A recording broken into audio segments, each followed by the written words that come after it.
Windows 101 again, and we did another video on this a week or so ago.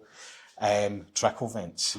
Obviously, as you look around this showroom, we do not have any trickle vents in here, but ventilation and how you ventilate a building and getting rid of humidity and all these things, even just for the comfort and the physical environment that you're living in, is a really, really important factor. Yeah. Coming from a past house background, obviously, both of us from an architectural background as well, we're very aware that ventilation is important.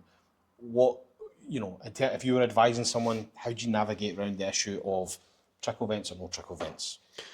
So, I mean, incredibly important topic and gets discussed a lot. We always get asked about trickle vents.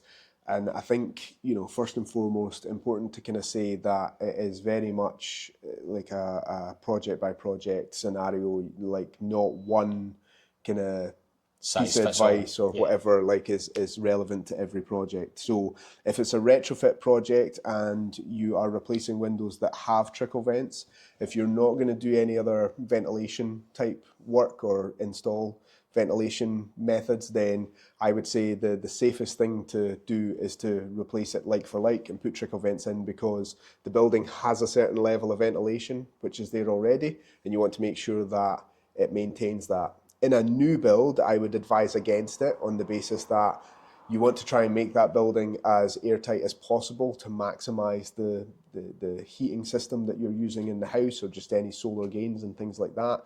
And the way in which you do that is by obviously getting rid of the trickle vents and introducing like a controlled ventilation method. Now that could be extract ventilation, it could be passive stack ventilation, it could be an MVHR, which personally I think we both agree is the best mechanical option ventilation. there, mechanical ventilation with heat recovery.